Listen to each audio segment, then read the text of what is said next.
সংসদ নির্বাচনে যে দলের ৩৯ প্রার্থীর ইনখিলাপি, তারা কিভাবে দুর্নীতিমুক্ত দেশ গড়বে? রাজধানীতে নির্বাচনী জনসভায় এমন প্রশ্ন তুলেছেন জামায়াত আমির ডাক্তার শফিকুর রহমান। জানান, ১১ দলীয় জোট ক্ষমতায় গেলে অন্যায় করে কেউ পার পাবে না। জামায়াতের নির্বাচনী প্রচারণার তৃতীয় দিনে ঢাকা ৪ ও ৫ আসনের জনসভা যাত্রাবাড়ির কাজলা ব্রিজ এলাকায়। সকাল থেকে খণ্ড খণ্ড মিছিল নিয়ে কর্মসূচিতে যোগ দেন নেতাকর্মীরা। প্রধান অতিথির বক্তব্যে ডাক্তার শফিকুর রহমান বলেন, যারা ন্যায় বিচার চায় না তারা দাঁড়িপাল্লা সহ্য করতে পারছে না।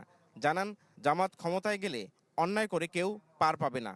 যারা ন্যায় বিচার চায় না তারা পাল্লাকে সহ্য করতে পারে না এই অতীতে।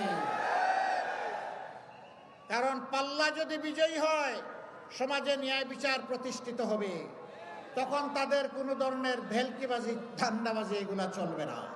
দুপুরে পুরান ঢাকার গ্যান্ডারিয়া ধূপখোলা মাঠে ঢাকা ৬-এর নির্বাচনী জনসমাবেশে যোগ দেন তিনি।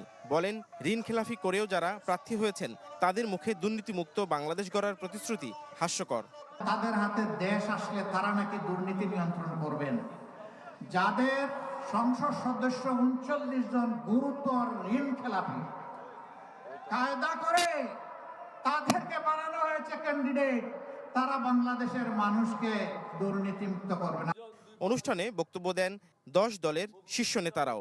আহ্বান জানান আধিপত্য রুখে দিতে জামাত জোটের প্রার্থীদের ভোট দেয়ার। এই জাতির সাথে যারা বেঈমানি করবে, আল্লাহ তাদেরকে ক্ষমা করবে না। নিজের মঙ্গল নিজে করেন। ১১ দলীয় জোটে যে যেখানে আছে তাদেরকে ভোট দান করে এই দেশকে চিরকালের জন্য মোদির সেবাদাসদের হাত থেকে মুক্ত করেন।